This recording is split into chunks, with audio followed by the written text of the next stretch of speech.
The Lord be with you. And also with you. Good afternoon. Hello. Welcome to Nashville to our annual conference leaders training. Just to check, we haven't tested the sound system. Is it echoing at all in your part of the room? Are you hearing me okay? Excellent. Well, welcome again to Nashville, to the Scarrett Bennett Center for our annual conference leaders training for those who are supporting Collegiate Ministry in your context. We welcome you and hope that you are getting settled in. After this first session is complete, you'll be able to check into your rooms and move your stuff over there and get set up in your room before you come back to hear from Sheila this afternoon. I ordered up this day just for you. It's a beautiful blue sky day, an early fall day in Nashville. There are two seasons of the year that we really look forward to in Nashville, and that's early fall and about 2 weeks of spring. But we try and avoid August altogether. Now, I grew up in South Texas, and Nashville in August is just about as bad, if not worse than, South Texas throughout the whole year. Can I get an amen? Amen. All right. Okay, so let's get underway. And I'm hoping my system here works. The wisdom of speaking well. So our focus is on giving you tools in your annual conference setting to understand the management of collegiate ministry in the context of your annual conference, in the context of a local Wesley foundation. So last year when we did this, we called it the wisdom of speaking well, basically learning how to tell your story, because we learned very quickly that campus ministry, collegiate ministry, was not fully engaged in the ministry context of the annual conference life. And that was for a number of different reasons.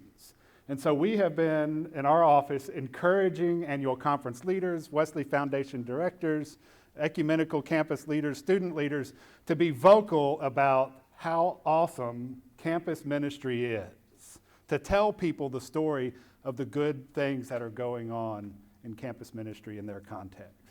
And so we want to continue that and push it a little bit further.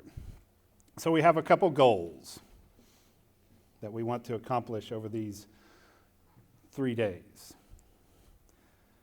Number one, to give you ideas and energy toward telling the story of collegiate ministry in your own context. We want you to get excited about the work that you're doing so that you can go and transmit that excitement to other annual conference leaders and pastors and lay leaders in your context. Number two, provide tools and resources, and I just saw that that's misspelled. And that just disturbs me because I have this editorial heart. That is not how you spell resources in Tennessee. It could be a new word. When I taught at Belmont, students frequently made up new words. Provide tools and resources to help you understand what is going on now, basically to get a sense of what's happening on the ground now, and what you dream of for the future. What do you want tomorrow to look like? What do you want next year to look like in your campus ministry setting? And number three, provide an opportunity for creative and innovative thinking in the emerging context of the church and higher education. How many of you would affirm that our church is in an emerging context? You might also know, or you might not know, that higher education is in an emerging context. All of these things are undergoing massive shifts in the ways that they operate in the world. So we have two emerging contexts working to intersect. All right, so that should make for some good fun for those of you who like shifting sands. All right, so we're going to begin because we're Methodists with a little song. So in your packet there, you'll find at the very back, on the left-hand side, at least that's where I found it on mine, "Be Thou My Vision." Okay, so how many of you are good vocalists and can help support the rest of us? Yeah? All right, so Tim's a good vocalist here. What key are we in? Key of me. Key of me. Let's stand together and sing. I tend to start a little high because I'm a tenor, but is that right? All right. Be thou my vision, O Lord of my heart. Not be all else to me, save that thou art. Thou my thought by day or by night, waking or sleeping, thy presence my light. Be thou my wisdom, and thou my true word. I ever with thee, and thou with me, Lord. Thou and thou only first in my heart. Great God of heaven, my treasure thou art. Great God of heaven, my victory won. May I reach heaven's joys, all bright heaven's sun. Heart of mine own heart, whatever befall, still be my vision, O ruler of all. Almighty God, in Christ you make all things new. Transform the poverty of our nature by the riches of your grace, and in the renewal of our lives, make known your heavenly glory. Through Jesus Christ our Lord. Amen. Please be seated. I'm going to share some scripture with you. We could call this parable all kinds of different things. I decided to title it The Parable of the Half-Dead Man. Just then a lawyer stood up to test Jesus. Teacher, he said, what must I do to inherit eternal life? And Jesus said to him, well, what's written in the law? What do you read there? And he answered, you shall love the Lord your God with all your heart, with all your soul, and with all your strength, and you shall love your neighbor as yourself. And he said to him, you've given the right answer. Go do this, and you will live. But wanting to justify himself, he asked Jesus, and who is my neighbor? This at least should be a lesson that you shouldn't ask Jesus that question. All right? Because he got a story. Jesus replied, a man was going down from Jerusalem to Jericho and fell into the hands of robbers, who stripped him, beat him, and went away, leaving him half dead. Now by chance a priest was going down that road, and when he saw him, he passed by on the other side. And so likewise a Levite, when he saw him, he passed by on the other side. But a Samaritan, while traveling, came near. And when he saw him, he was moved with pity. He went to him and bandaged his wounds, having poured oil and wine on them.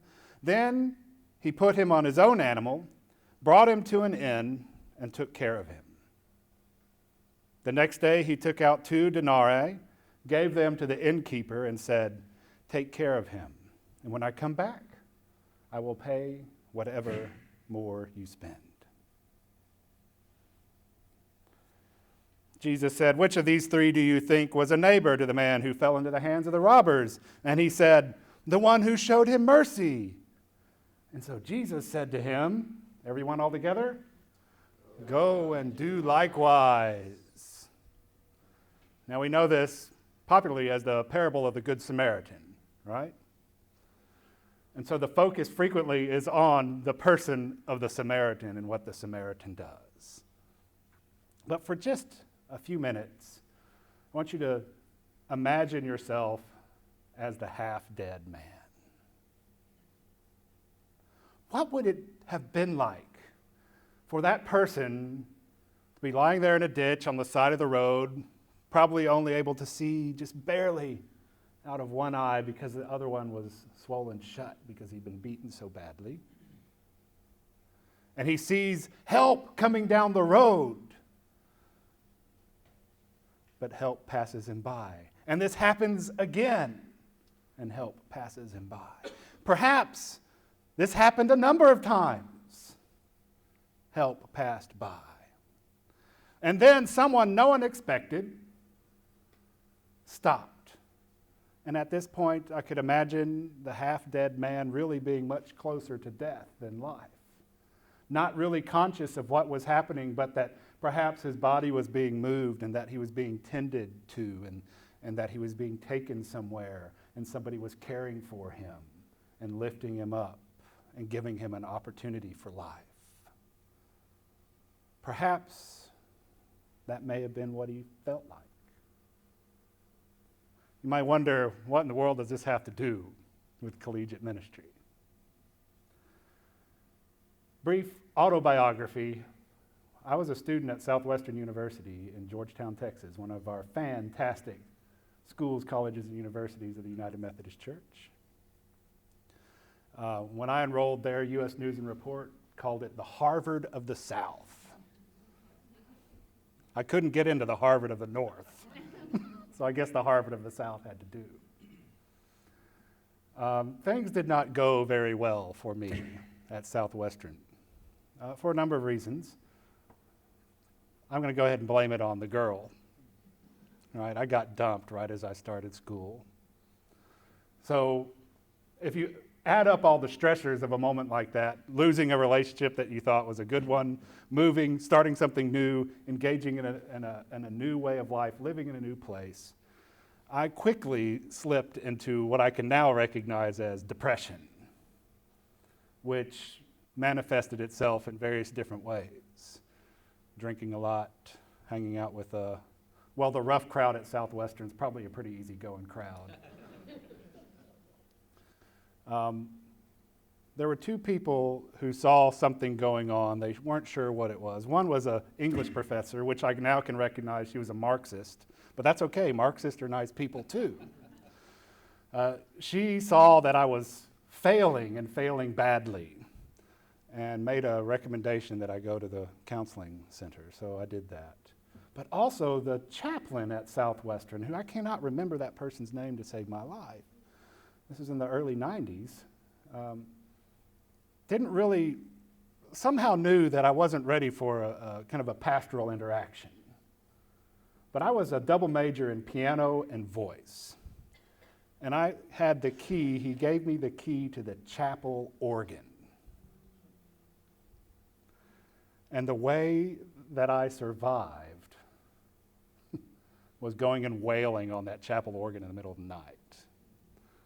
I don't know, any of you play organ in here?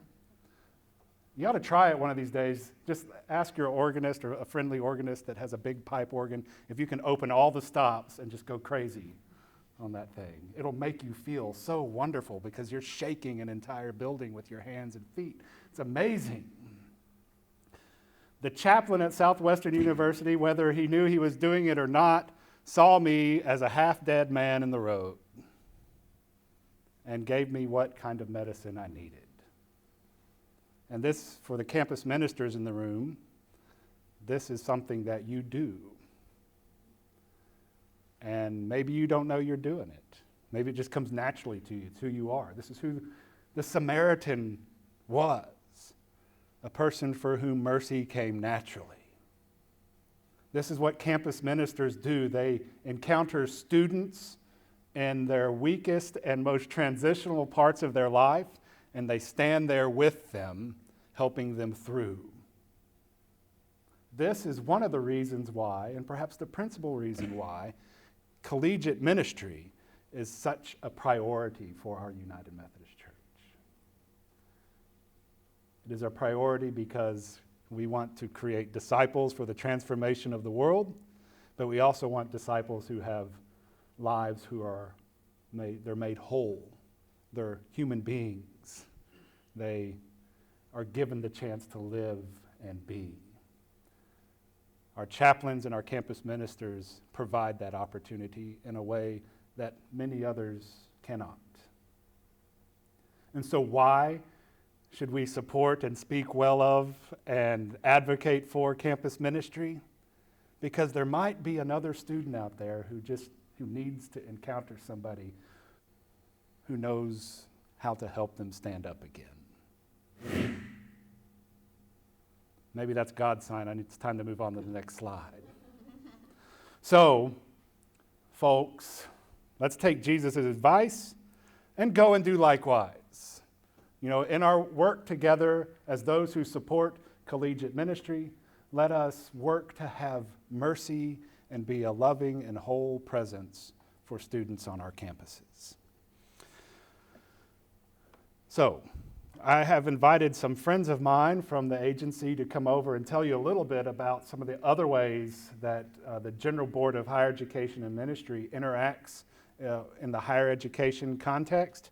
And so we have Cynthia Hobson from the Black College Fund here, Tripp Lowry from Explore Calling and the Young Clergy Initiative here, and Allison Collingsworth from Loans and Scholarships here. And I've invited each of them to spend about 10 minutes talking about what it is that they do and how you can interact with them and work with their resources that they have. So let's invite Cynthia Ann to come up. Do you need something? Do you need a website, or are you just going to use the power of your personality to, oh, you have a thumb drive. A string of questions that I have not answered yet. Okay, give me a second. What's on here? Your PowerPoint. All right.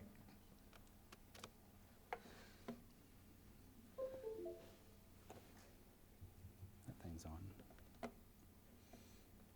Don't ask again. How are y'all doing, by the way, while I do this?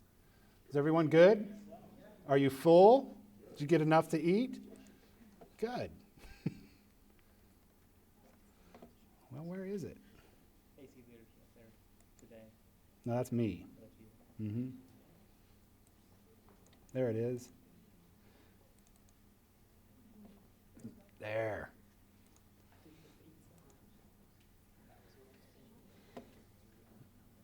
Okay. Yeah. Good afternoon. Let me make sure that's.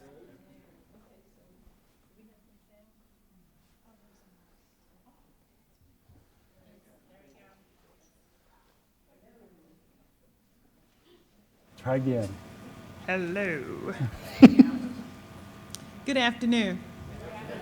I am Cynthia Ann Bond Hobson, and I have begun my 11th year in this work as Assistant General Secretary for the Black College Fund and Ethnic Concerns at the General Board of Higher Education and Ministry. And yes, I do have the longest title in the whole church. Yeah, go ahead, give me a nice round of applause. I'm here to talk to you today about something that's very dear and near to my heart. But before 11 years ago, I knew that the United Methodist Church had historically black colleges and universities because I had attended one, but I didn't know that we had more than any other religious denomination, and that I'm really very proud of. And so I'm not going to ask how many of you knew we had 11 and how many of you could name them one by one. I'm not going to go there today, but I do want to talk to you about why you are important to this work.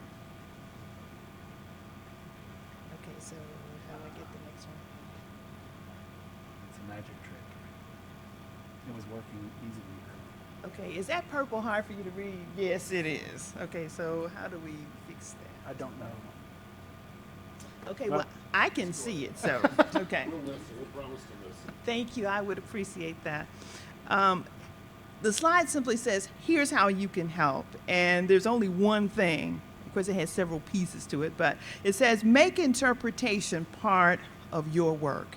And in the capacity that you serve, I'm not sure how far that stretches you. But it's important for you to let the people in your annual conference, the people in your local church, understand that the Black College Fund is a line item in most of their budgets. And it's important because the money goes directly to those 11 schools. It's not a scholarship fund. I get asked that question my first Sunday at my new church. My pastor says, well, talk to Dr. Hobson if you need some money for school. Said, okay, he obviously does not understand what the Black College Fund does. If you want money, ask Allison. Yes. But the Black College Fund is a consistent and reliable means of support for these 11 schools. The oldest one is Russ College, having its 150th anniversary this fall. And so the funding that they get from the United Methodist Church makes the difference. It's not going to make or break any one of them, but it is a significant part of their everyday budget.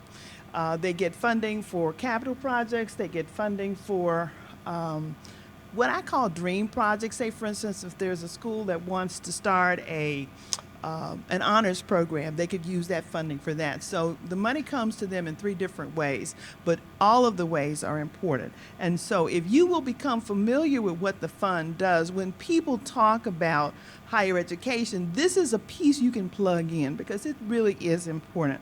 And so my first point is if you'll become familiar with these schools, especially if there's one in your annual conference or one that's nearby. I technically belong in the Memphis Conference, and we don't have a college in the Memphis Conference, but Russ College, right across the Mississippi line, is our neighbor, and so it's one that our annual conference is very supportive of.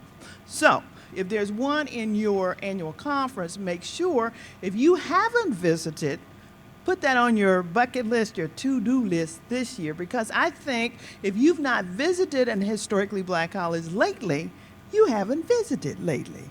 And it's going to be important that you know what you're advocating for. Amen? Amen. Okay. We have an elite fleet of students that we deploy around the world. Anywhere United Methodists are gathered, there's probably going to be a Lina H. McCord ambassador. There's not one in here today, but this is probably the exception. Anywhere United Methodists are gathered, we like to put the bright, shiny ones on the road and let you see what it is you invest in. We have had fewer and fewer annual conferences to invite our ambassadors to make a presentation at their annual conference. And so this is a little thing. In 3 minutes, trust me, after some of those things we get started on, we think, oh, that'll be through in a 5-minute period, and 2 hours later we're still discussing it. Trust me, 3 minutes won't make or break your annual conference. Invite one to your local church for United Methodist Student Day, or just because you want to be inspired. I know most of you have an 11:59 kind of schedule on Sunday mornings, and so if you give somebody 3 minutes, that might make you late for lunch and you can't beat the Baptists. So don't worry about Sunday morning worship, but if you have Sunday school classes that they could talk to and answer questions and get parishioners more involved with the schools, that would be great. We have a program called Project Athletic Ambassador, and it is fun. It's a win-win any way you run it. We ask local congregations to host our basketball teams as they're on the road. We ask the congregations to give them some food and some fellowship. If they can, go to the ball game, cheer your team on so they have a home team, and pray for them, send them on the road. But what it does is it helps your congregation to see where their money goes. You know, with the apportionment, there's always somebody who says, we don't know what they do with all that money. Well, let me tell you, if you bring a team in, what you will see is beautiful young people with big hopes, big dreams. And I remember I had gone to one of the congregations that hosted the Claflin University team, and they had these young men who were seemingly as big as a redwood, who had like 4.0 grade averages in math and physics and stuff like that. And the little kids were like, wow. So it's a wonderful opportunity for you to see where your money goes. It's called Project Athletic Ambassador, and we're always looking for teams to have a host in whatever community it is you're in. And they travel all kinds of places. So even if there's not a school in your area, they're on the road somewhere. So finally, encourage your church to pay its 100% apportionment. It really does make a difference. It really does make a difference. And I assure you, we're really very careful with every single dime you give us. I'm cheap. I have no shame. I am cheap. But my assistant is even cheaper than I am. She squeaks when she walks. So I'm just saying we're really good stewards of the funding that you give us, and we do appreciate your continued support. We need some cheerleaders, and I suspect we have some in this room. So give yourselves a really nice round of applause, and thank you very much.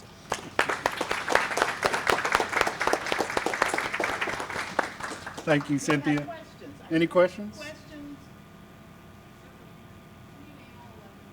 She can. Less than 60 seconds. Okay, Go. so there's Bennett, Bethune, Cookman, Claflin, Clark, Atlanta, Dillard, Houston, Tillotson, Meharry Medical College, Payne College, Philander Smith College, Russ College, and Wiley College. The end. The end. Yes. And like I said, they're in big cities, they're in small towns. So whatever kind of school your students might be looking for, there's one that fits the need. Thank you so very much. Any other questions for Dr. Hobson? Sure. Sure. Start with me, and I do all the hooking up. Yeah. Do you have cards and other ways of contact information that you can Thank you give for them? asking. What I did was I brought a piece that we had done for General Conference about the schools, and I brought them. If you want them, Steffi has them. You know, I know what happens when we put stuff in packets. You go to your room and you look through it and you take all the stuff you don't want and you dump it in the garbage or you leave it in the room. And so I left them there. So if you want them, by all means, please take them and I'll come back and retrieve the rest. So yes, there's information in there, but start with me. Yes. Thank you. Other questions, screams, yells, gnashing of teeth? All right, Okay. Thank you, Cynthia. Here's your. Allison Collingsworth is our Director of Loans and Scholarships, so she's going to come up and talk to you a little bit about that. Your website. Thank you. Good afternoon. I'm here to tell you about loans and scholarships. And first, I want you to know that it's a program that's been around for 150 years. So we'll be celebrating that tomorrow evening. It was a loan fund that was started back in 1866 for the Children's Education Fund. And it was created to help students go to school, to give them assistance and a hand up, not just a giveaway. And of course, over the years, tuition has increased and so has financial aid. And we added scholarships in the 1940s timeframe. So today, we end up awarding about $5 million a year in loans and scholarships to United Methodist students across the nation. And it includes international students who are here in the United States as well. And we're reaching out on international scholarships for outside of the United States. We administer about 70 different scholarship programs with different criteria. So it's anywhere from an undergraduate to a doctorate student. And you want your students to know to apply with us. We open a general application January the 3rd on our website, here right under Loans and Scholarships. And you've got the eligibility and the way for them to apply all on here. Let's see. And they can get anywhere from $500 to up to $10,000, again, depending on the program and what they're qualified for. Now, we have loans as well. Of course, they're not as popular, but they're great interest rates for students right now. They can get as low as a 3.75% interest rate if they're paying while they go to school. And all of our loans are based on credit worthiness. They have to have a cosigner, and they can get up to $5,000 a year if approved. This can sometimes be the breaking point or the final help a student needs to really finish that package. So I want you to be aware so that you can tell your students about the opportunities, especially since the app will be opening in January for the next fall term. Then I also want you to realize that the Office of Loans and Scholarships it's self-funded. And we live off of the interest from the loan fund and from the interest that we receive from the borrowers. So we pay all of our operational expenses out of that and receive no apportionment money to run our operations and do these programs. Now, where does the money come from to award? Endowments. That 150-year-old endowment that's been around forever, it's helped. And we can continue to, we've gotten many scholarship endowments, gifts, wills that are left to us. We also receive 3 special Sundays with giving that come directly in and out as scholarships. So in your areas, if you can help us promote Student Day in particular, it's usually in November, maybe not the best time, but it can be observed anytime. And that money comes directly in as scholarships and back out. World Communion Sunday, half of it comes to GBHEM, with part of it going towards ethnic scholarships and part of it going to ethnic grants. And that's all administered through GBHEM. And then Native American Seminary Sunday, and that's for Native American students who are going through ministry and in seminary in particular. So the main goal is for you to be aware to let your students know this resource that's available, but also so that you know that we administer it on behalf of other conferences as well. We administer all of Baltimore, Washington conferences, scholarships for them, and we've got that capability because of the setup that we have, and I'm happy to talk with any of you if you're interested.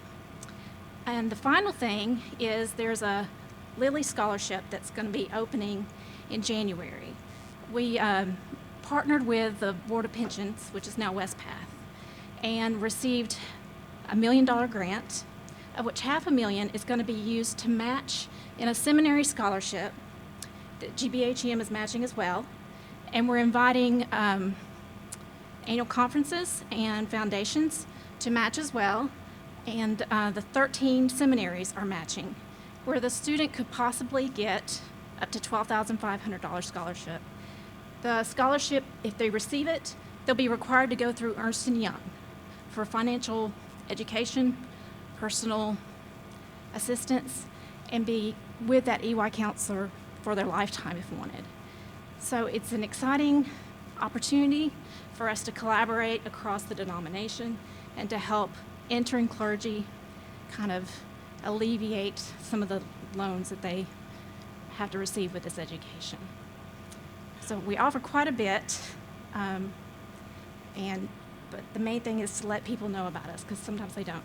But I will say this, we do get about 3,000 completed applications a year, and we end up turning away 700 to 1,000 qualified students. We just don't have the funding for them.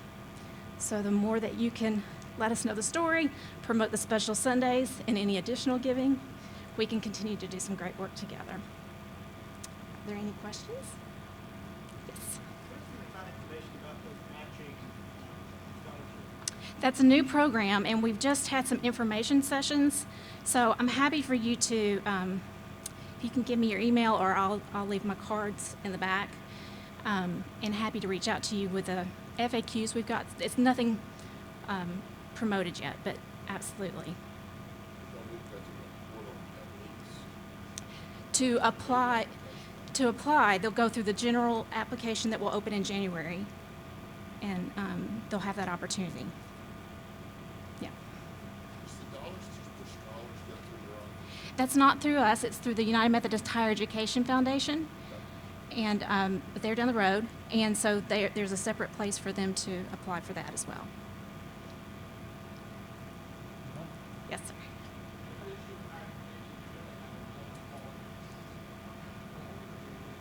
Oh, thanks for asking. Right now it's at 5%, which is very well below what the average is. One of the things that's helped it is the 3.75%, they're required to automatically draft their payment, and that's helped reduce our rate greatly. Yeah.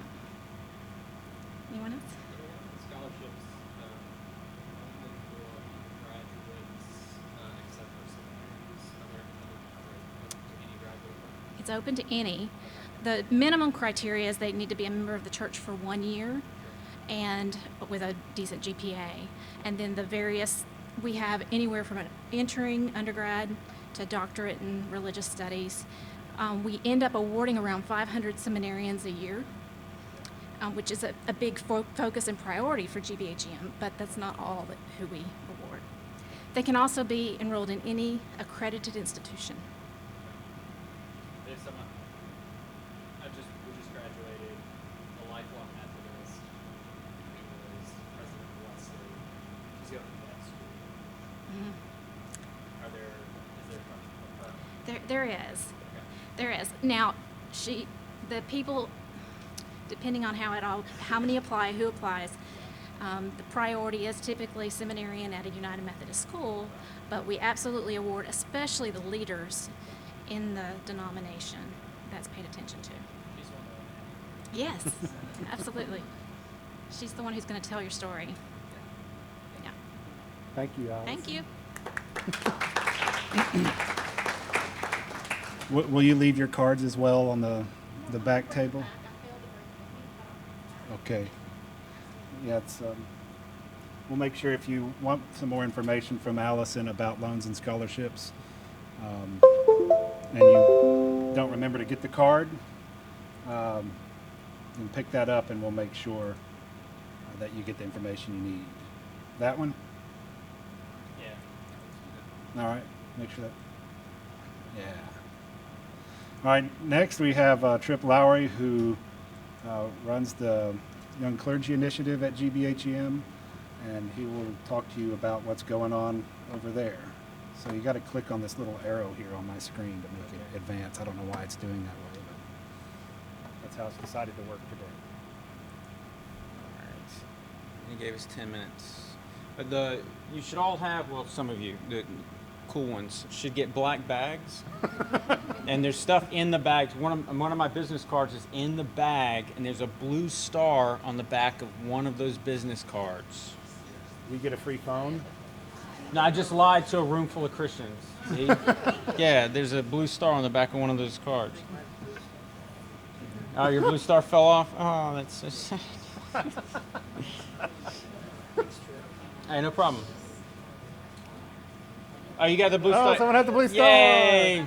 You get a high five from Allison Collinsworth, Who's already left. who just left.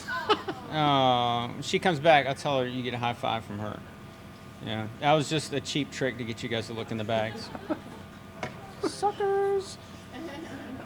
One of the things that my office gets to be a part of is Exploration, which is an event that happens every 2 years that helps youth and young adults age 18 to 26 discern whether or not their call is to ordain ministry or not.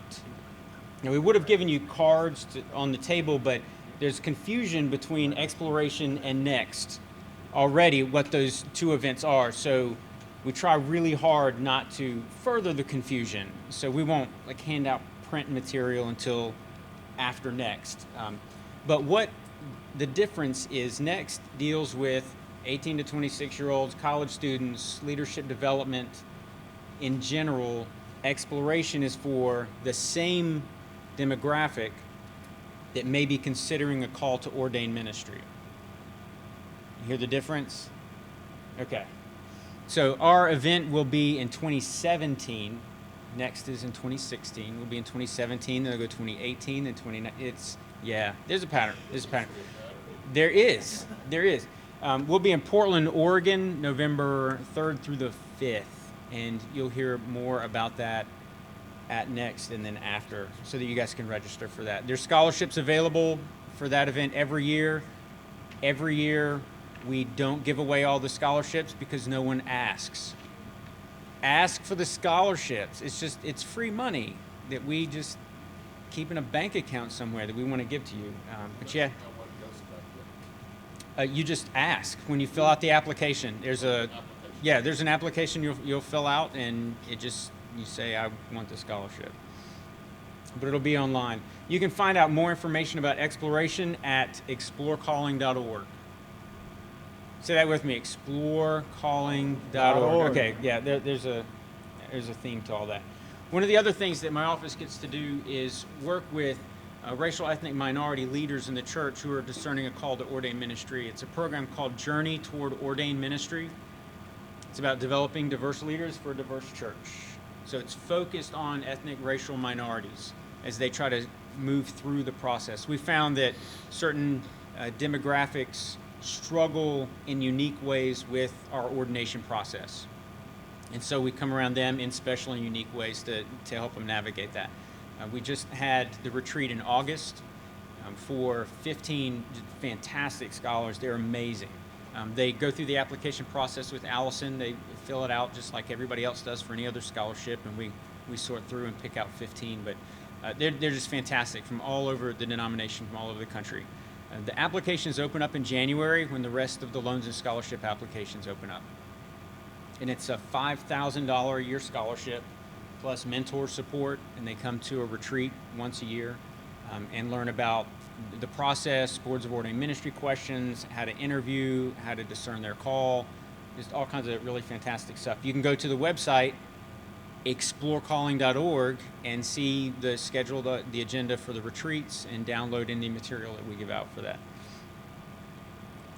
One of the other things that I'm absolutely blessed to do is be a part of the Young Clergy Initiative. This started in 2012 with a $7 million fund that was given to GBHEM to administer.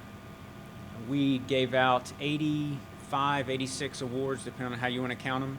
In the last quadrennium, we received another $7 million to help further the work of that. This quadrennium will look differently than the last quadrennium. So if you're familiar with last quadrennium's process, which was applications that you'd fill out online, this one will look a little different. We'll do more targeted awards. We'll approach you more than you approach us. We received a whole bunch of requests for little tiny grants. We were hoping that kind of a grassroots thing would be successful, and it just wasn't as successful as we wanted it to be. Some of the larger projects that involved more agencies and small churches and seminaries and Wesley foundations, the combined efforts of groups to do something a little more creative seem to be more successful. So we're going to target different groups and approach them and hopefully provide larger funding for what they're doing to reap a larger harvest. It just depends. No, I mean like young clergy. It's to increase the number of young clergy in the denomination. Okay. Yeah, and the legislation says just about that. And that's about all the instructions we were given. Here's $7 million, increase the number of young clergy in the denomination. And that was it. So we tried to figure out how we would do that and what would be the best way, and grant distribution seemed to be the most popular way to do that. So we'll continue a similar process, but it'll be different. It'll open up in January, and GBHEM is still sorting through exactly what that's going to look like and how we'll track reports and how we'll report those numbers. And so as we sort through those details, you'll hear more about it at explorecalling.org. What's that website? It's explorecalling.org. Okay. Yeah. So if we had a suggestion or a partner we wanted to suggest, we could bring to the human that I'm the human that gets that email, yes. Yeah.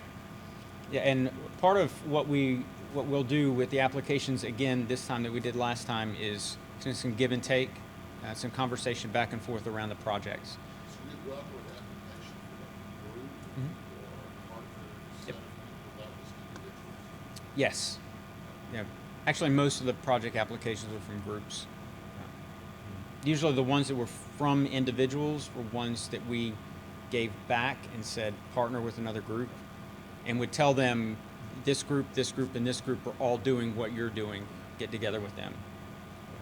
Which is a fantastic segue to Called, which is a resource that came out of the Young Clergy Initiative. And this grew out of noticing 3 or 4 different annual conferences all having smaller projects that were almost identical. And so we pulled those resources, and for less money than they would have all received individually, we were able to produce a resource for the denomination. And it's something that we can continually update. So this is at explorecalling.org. Yeah, there's another pattern. And it's a vocational discernment resource for the local church. Because not everybody is a gifted recruiter. Some pastors just don't know how to do it and don't know what to say and don't even know where to start. So this is just a box of resources to help a local church spend not just one Sunday focused on call discernment, but an entire season. It can be 4 to 8 weeks, depending on how you want to use it. It's worship resources, videos, sermon starters, children's curriculum, youth group material, weekend retreat resources. It's got support graphics for Vacation Bible School if you want to add it. And you can use bits and pieces of all of it. You can use all of it together. You can use just some of it. But this was mainly just to support your local church as they try to figure out how to introduce the concept of call to the congregation. And the goal of this is to ultimately increase the number of clergy in the denomination, but the focus of called is to have the congregations think about their vocation, whether it has to do with ordained ministry or not. So the conversation starts with little itty-bitty kids telling them you've been created special, you've been created unique by God who has designed you for a purpose. What could that purpose be? And then only later does it even mention ordained ministry, and it brings it up as an option, just one of the ways that you can respond to God's call. But this is focused just as much on lay as it is clergy leadership. But those resources are for free to download at explorecalling.org. Vocational discernment coordinator is something else that we also work with. And I call it ISH, the vocational discernment coordinator ISH, because every annual conference has somebody that does this. They just don't call them that. Some of them it's an annual conference recruiters. Some it's called, just some random weird names. I wish they would all call them the same thing. It'd be so much easier to track. But this is a person in your annual conference that handles recruitment, candidacy, vocational discernment in some way, shape, or form. In some annual conferences, it's one person. Some it's 3. Some it's a committee.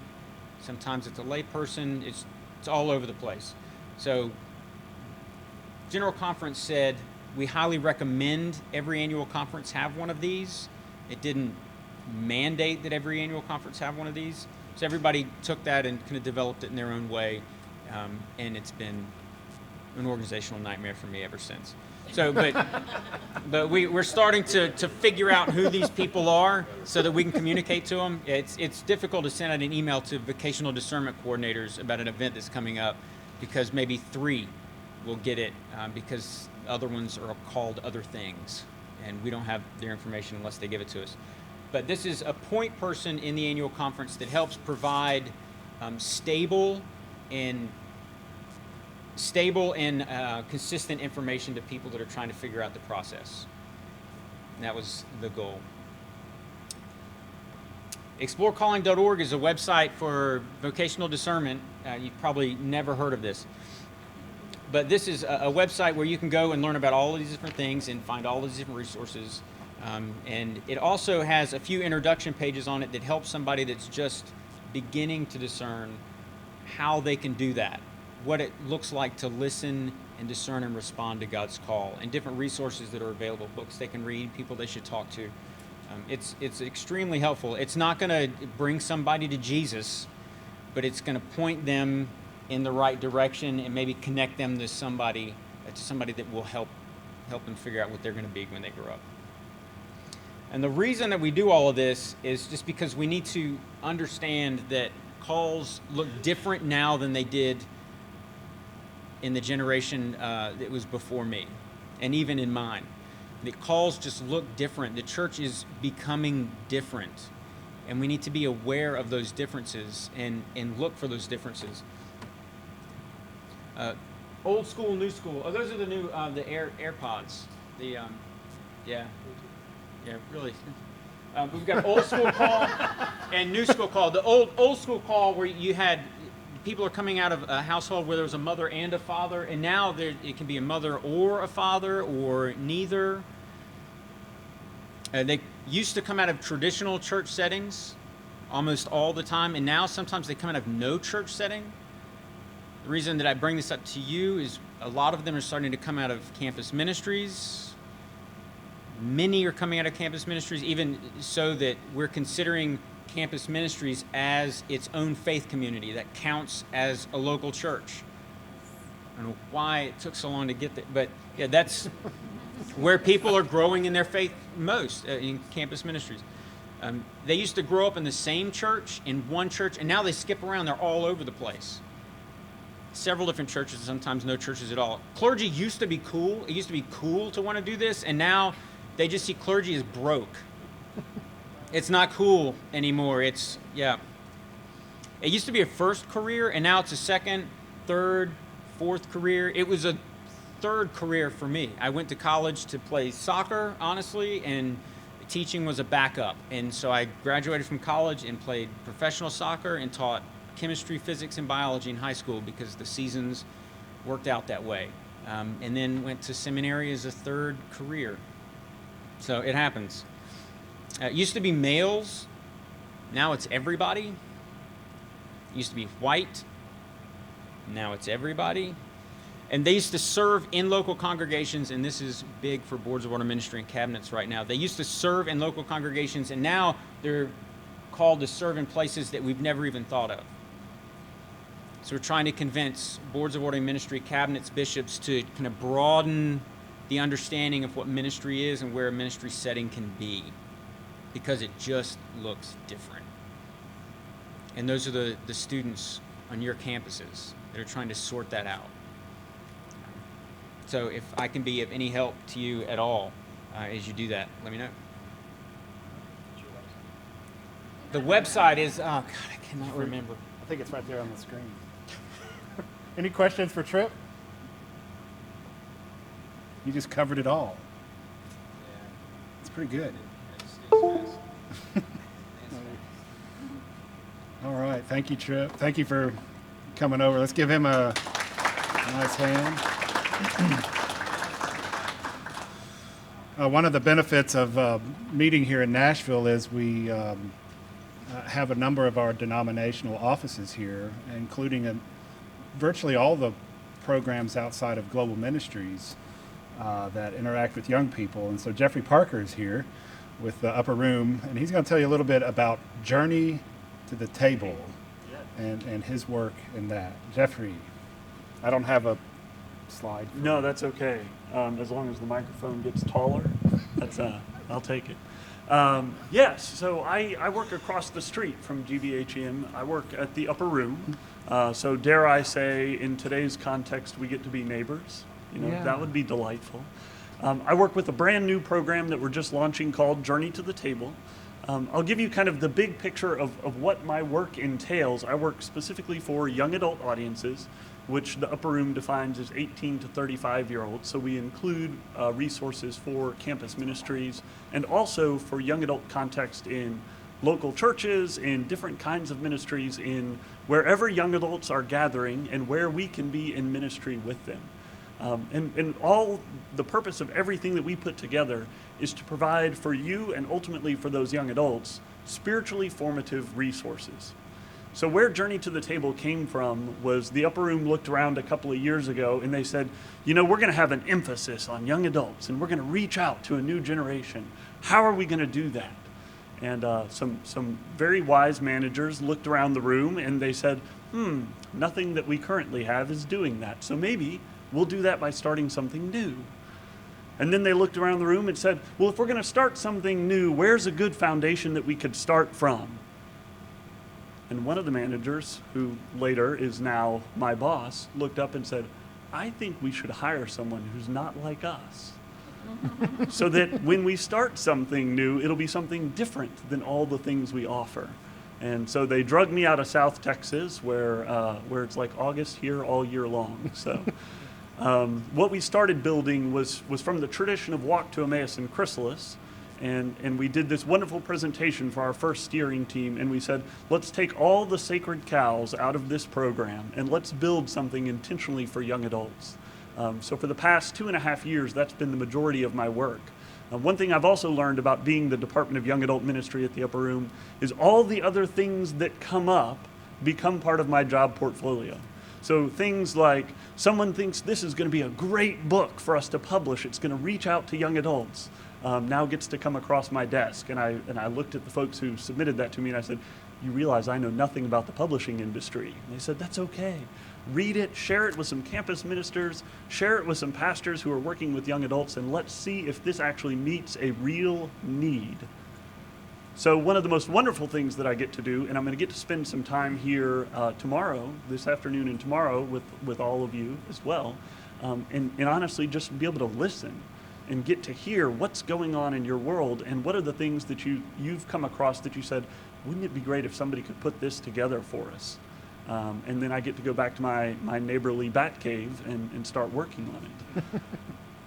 The other thing that I'm going to be doing while I'm here is learning a little bit about your context to understand a little bit better, because number one, I'm a new board member for a Wesley fellowship right here, Belmont, shout out.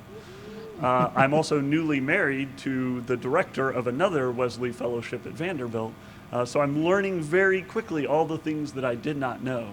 But my goal here is to be able to provide spiritually formative things. I have at least 3 that I've brought with me that we can add to your goodie bag. Journey to the Table is a spiritually formative program that can be delivered as a weekend retreat setting, which is somewhat familiar to us from the Emmaus and Chrysalis background we come from, but gets delivered in a much shorter time frame with the simple understanding that I can't get students out of class on Fridays to go be a part of something like that.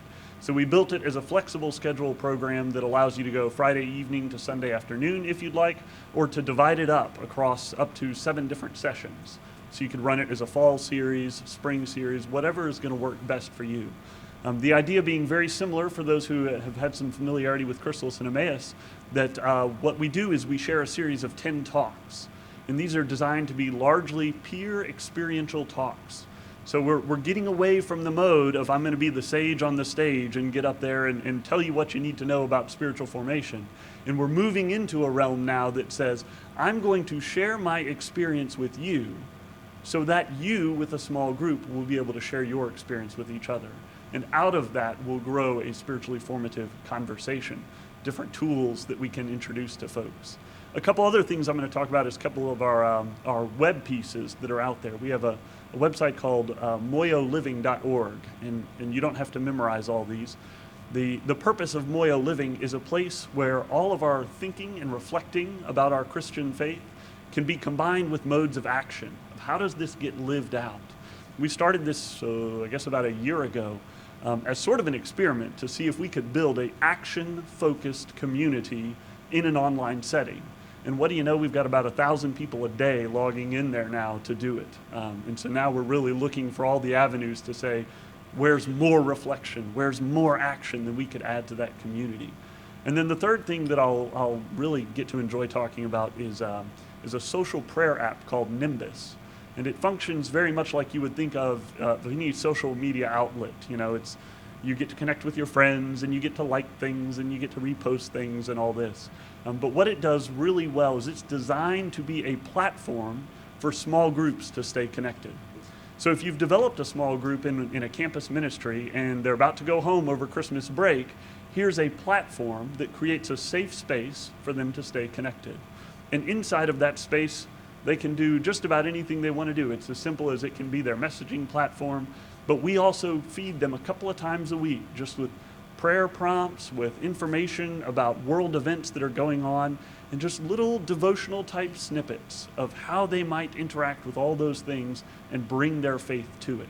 So it's designed really just to be a platform for kind of those safe spaces for small groups. So I think that's going to be my commercial for today. I get the benefit of hanging out all day tomorrow. So I've got a bag of goodies that I'll add to your bags and then go back home with nothing. So thank you so much. All right, thank you, Jeffrey. Okay, do you all need to stand up a little bit? All right, so stand up.